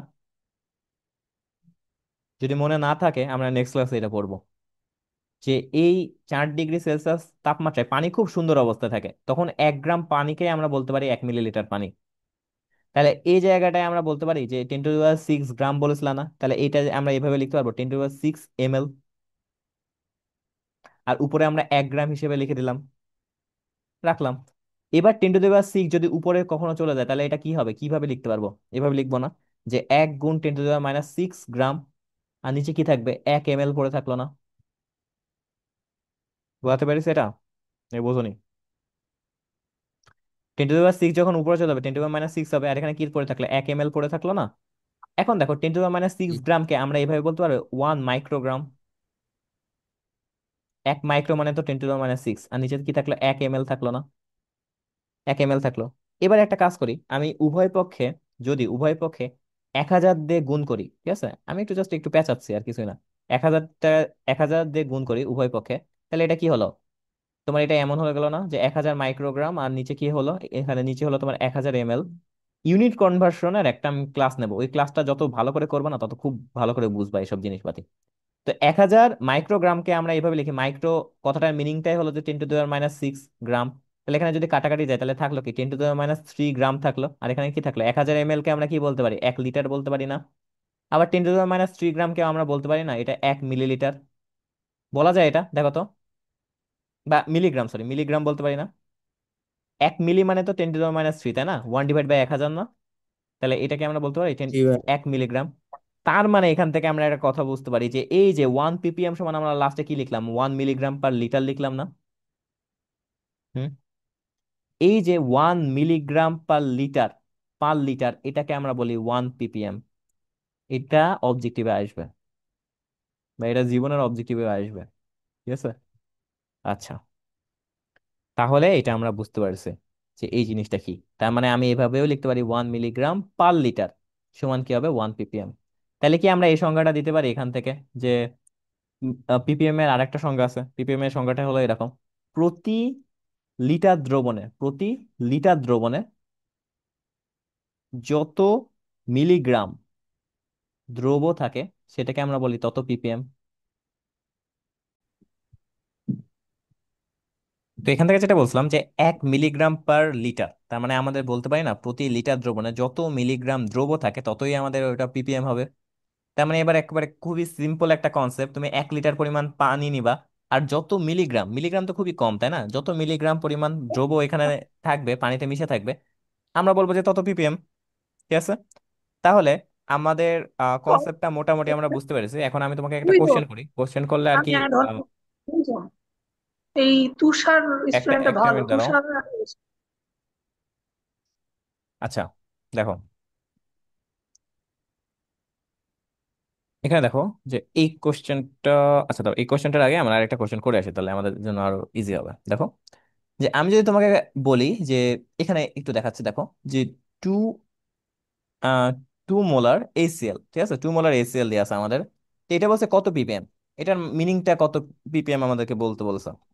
তো দেখো যে আমাদের 2 মোলার ACl আছে না, তাহলে আমরা মেইনলি 1 মোলারকে আসলে কিভাবে ভাঙতে পারি বলতে পারো? 1 মোলারকে বলতে পারবা কেউ? মোলারকে কিভাবে ভাঙা যায়? মোল পার লিটার, ওইটাকে আমরা মোলার বলি, মোল পার লিটারকে, তাই না? তাহলে এখানে 2 মোলার আছে না, তার মানে কি এখানে আমরা বলতে পারবো 2 মোল পার 1 লিটার, এই কথাটা লেখা যায়। তাহলে আমি যদি কোনোভাবে মিলিগ্রাম পার লিটার কনসেপ্টে নিয়ে আসতে পারি, দেখো আমরা কোনোভাবে যদি মিলিগ্রাম পার লিটার কনসেপ্টে নিয়ে আসতে পারি কোনো কিছুকে, যত এখানে সংখ্যা হবে সেটাই তার তত ppm হবে, ঠিক আছে? তাহলে 2 মোল পার লিটার না, আমাদের টার্গেট কি? আমাদের টার্গেট হলো নিচে লিটারে রাখবো আর উপরে মিলিগ্রামে নিয়ে আসবো, যতটুকু হবে সেটাই তার ppm হবে। আমাকে বলছে 2 মোলার সমান কত এসএল। তাহলে আমরা একটা কাজ করি, মোল থেকে আমি যদি কখনো গ্রামে কনভার্ট করতে চাই, তাহলে আমি গ্রামে কিভাবে কনভার্ট করবো বলো তো? বলতে পারবা কেউ? আমরা তো এই কনসেপ্টটা জানি যে এন সমান কি হয়, W/M না? তাহলে এখান থেকে আমরা কি পাই? এখান থেকে আমরা পাই মোল, এখান থেকে প্রায় গ্রাম, আর এখান থেকে পাই কি মোল পার গ্রাম, মোল পার গ্রাম পাই, ঠিক আছে? মোল পার গ্রাম পাই।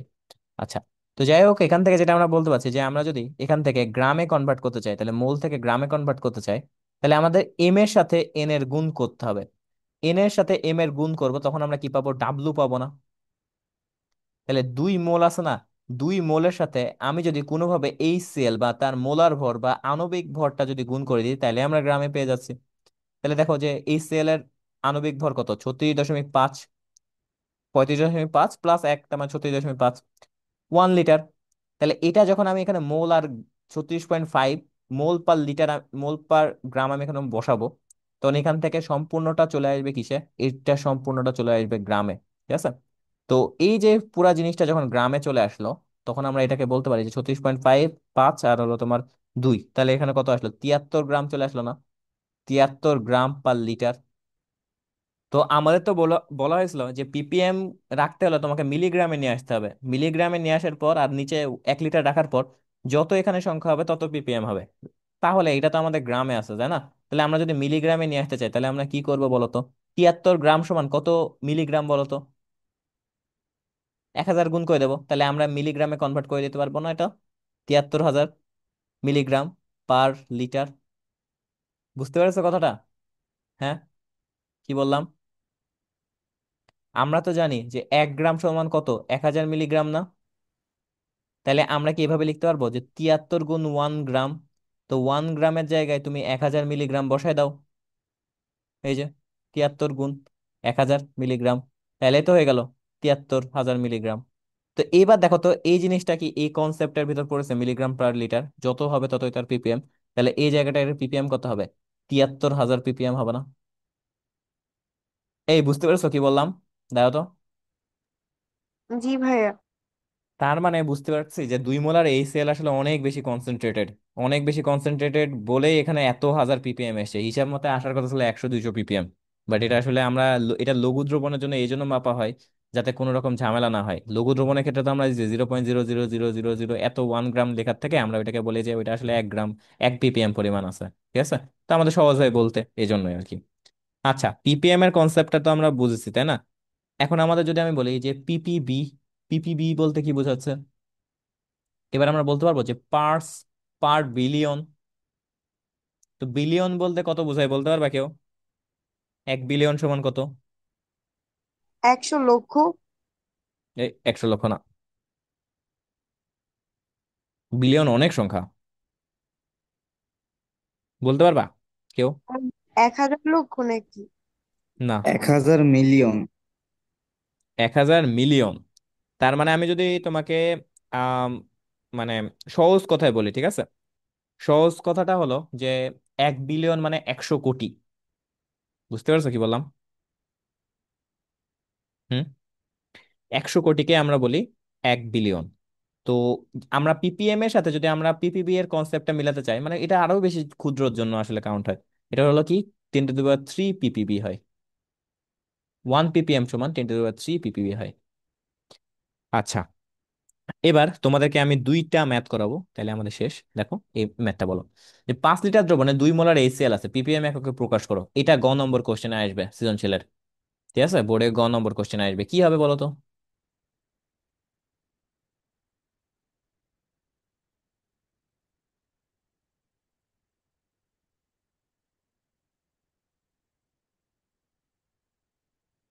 দেখো, 2 মোলার HCl, এখানে আমরা একটু আগে করে আসলাম না, কত পেলাম বলো তো? 73,000 ppm পেলাম না? এখানে 5 লিটার দিয়ে তোমাকে কনফিউজ করার ট্রাই করেছে সম্পূর্ণ। আমার 5 লিটার দ্রবণ লাগবে না, আমার 2 মোলার দিয়ে হয়ে গেছিল না যে কত ppm। তাহলে এই 2 মোলার দিয়ে যতটুকু আমরা পেয়েছিলাম ওইটাই হবে 73,000 ppm। বুঝছো? আচ্ছা, 3 মোলার সালফিউরিক অ্যাসিডকে ppm এককে প্রকাশ করো, তাহলে তুমি কি করবা বলো তো? বুঝতে পারছো কি করতে হবে তোমাকে? তোমাকে জাস্ট এখানে 3 গুণ, এই যে 3 মোলের সাথে তার আণবিক ভর গুণ করতে হবে। আণবিক ভর গুণ করলে কত হয়? 98 হয়। আর ডিভাইড বাই কত হয়? দেখো আগে আমরা কি করেছিলাম, 3 গুণ এটা আর 1 লিটার করেছিলাম, তাই না? তাহলে এটা আমরা আসলে কিসে নিয়ে এসেছি, এটা গ্রামে নিয়ে চলে এসেছি। এখন তুমি যদি মিলিগ্রামে করতে চাও, তাহলে তোমাকে কি করতে হবে? এখানে এখানে 294, এখানে তোমাকে মিলিগ্রামে কনভার্ট করতে হলে আরো 3টা শূন্য দিতে হবে।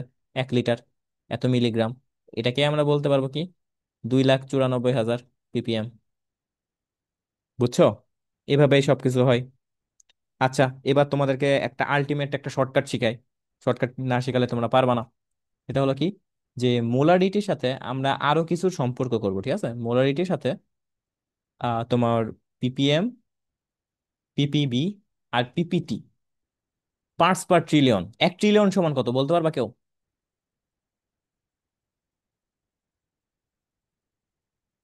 হুম, 1 ট্রিলিয়ন সমান কত কেউ বলতে পারবা?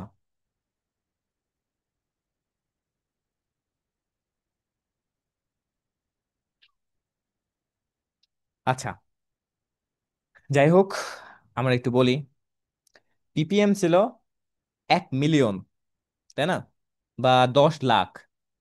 বিলিয়ন ছিল 100 কোটি। আর পিপিটি হলো, 1,000, বা 1 ট্রিলিয়ন সমান 1 ট্রিলিয়ন সমান হবে 1 লক্ষ কোটি। 1,000, এক এক হাজার ল- বিলিয়ন হ্যাঁ, 1,000 বিলিয়ন, বা ওইটাকে আমরা বলি 1 লক্ষ কোটি।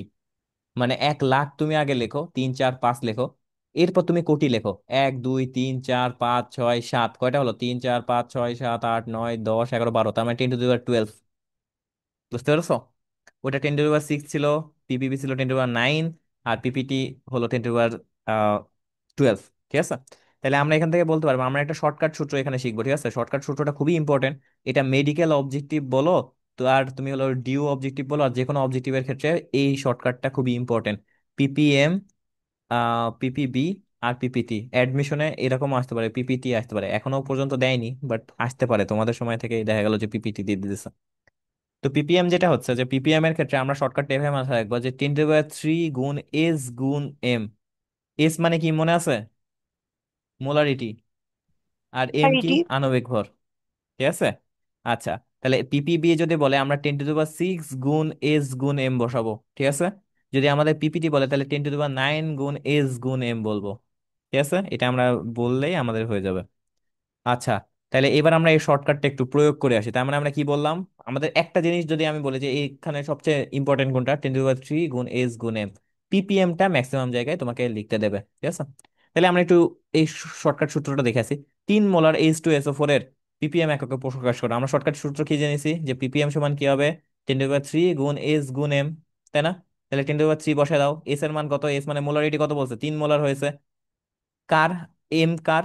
সালফিউরিক অ্যাসিডের, তার মানে 98, কত আসলো? 2,94,000 আসছে পিপিএম। এই বুঝছো? জি ভাইয়া, আসছে। আচ্ছা, তাহলে এখানে তুমি যদি এইচসিএল এ করো, দেখো 73,000 আসবে।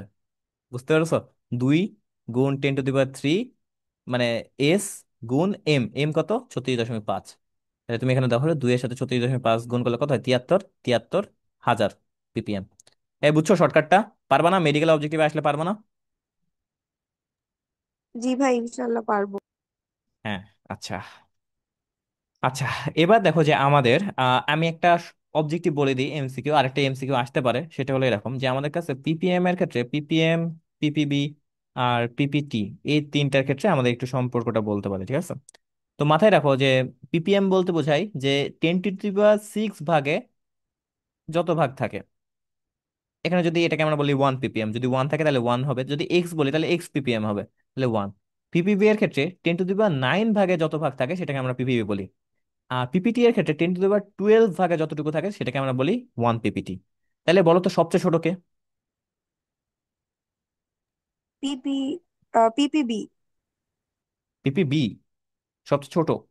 সরি সরি ভাইয়া, না পিপিটি। পিপিটি সবচেয়ে ছোট, বুঝছো কথাটা? তার মানে সবচেয়ে ছোট বা জটিল হিসাব করা হয় পিপিটির মাধ্যমে, মানে খুবই ক্ষুদ্র। কারণ এটা বুঝতে পারছো, এটা হলো তোমার 10, মানে 1 লক্ষ কোটি ভাগে কত ভাগ থাকে। তো এটাকে আমরা সংক্ষেপে আরেকটা বলি, এটা তো আমরা বলি কি বললাম, মিলিগ্রাম পার লিটারকে আমরা বলি তত পিপিএম, তাই না? আর পিপিবি এর ক্ষেত্রে কি হবে? দেখো এটার ক্ষেত্রে যেটা হয় যে তুমি 10⁶ পরিমাণ এখানে রেখে দাও। সরি, 10⁶ পরিমাণ, হ্যাঁ 10⁶ পরিমাণ রাখা দরকার, হ্যাঁ 10⁶ পরিমাণ রাখতে পারো। এখানে দেখবা যে আরো 10⁶ এসছে, -6। তাহলে এখানে মিলিগ্রাম পার লিটার আসে, এখানে আসে তোমার মাইক্রোগ্রাম পার লিটার, বুঝতে পারছো? আর এটার ক্ষেত্রে আসে ন্যানো গ্রাম পার লিটার, বুঝতে পারছো? এটা কি, এটা হবে তোমার মিলি, এটা কি হবে মাইক্রো, আর এটা কি হবে ন্যানো, ঠিক আছে? তো এইভাবে কনসেপ্ট গুলো আসে। তো আশা করি বুঝতে পেরেছো। আমরা নেক্সট ক্লাসে আর একটা কনসেপ্ট পড়বো, দেন তারপর আমরা মেডিকেলের কোশ্চেন সলভ করবো, ঠিক আছে? এখান থেকে মেডিকেলে হিউজ কোশ্চেন আসে আর খুবই ইজি কনসেপ্ট আসে, বাট ম্যাক্সিমাম মানুষ পারে না, কারণ পড়ে না, ঠিক আছে? বা এই শর্টকাট টটকাট জানে না, এই জন্য আর কি সে হলো পারবে না। কারণ এইসব জিনিস পাতিগুলো দেখো তো, তুমি কি মুখে মুখে হিসাব করতে পারো না? মেডিকেলে কিন্তু তোমার সম্পূর্ণই ক্যালকুলেটর ইউজ করতে দেবে না, কোনো ক্যালকুলেটর ইউজ করতে পারবে না। তো এই যে সব জিনিসপাতিগুলা তোমার যখন বলবে 3 মোলার সালফিউরিক অ্যাসিড কে পিপিএম প্রকাশ করো, তখন কিন্তু তোমার টাইম থাকবে 36 সেকেন্ড। তো 36 সেকেন্ডে তুমি কি এই সূত্রটা বসে এই জিনিসটা করে ফেলতে পারবে না? দেখো তো, এটা কি 5 সেকেন্ডের বেশি লাগবে যদি প্র্যাকটিস করো? হুম। তোমাকে যদি আমি এখন হঠাৎ করে আমি তোমাকে যদি বলি যে তুমি আমাকে বলে দাও যে তোমার হলো তোমার, আমি যদি হঠাৎ করে বলি যে মনে করো যে ই আছে সোডিয়াম হাইড্রোক্সাইড, ঠিক আছে? মনে করো আমি বললাম যে 10 মোলার সোডিয়াম হাইড্রোক্সাইডের পিপিএম কত, তুমি বের করে দিতে পারবে না? কত হবে বলো তো? 10 মোলার সোডিয়াম হাইড্রোক্সাইডের পিপিএম এ কত হবে বলো তো? পিপিএম এককে 10⁻³ গুণ এস, এস এর মান কত 10, আর সোডিয়াম হাইড্রোক্সাইডের আণবিক ভর কত 40 না? তাহলে এখানে কত হলো 400, আর এখানে আরো তিনটা শূন্য বসে দাও, 1 2 3, তাহলে কত হলো চার 4 লাখ লাখ পিপিএম। 4 লাখ। তাহলে আশা করি ইনশাল্লাহ পারবা। তো এইটুকু পর্যন্তই ছিল ক্লাস, কোনো কোশ্চেন থাকলে বলতে পারো।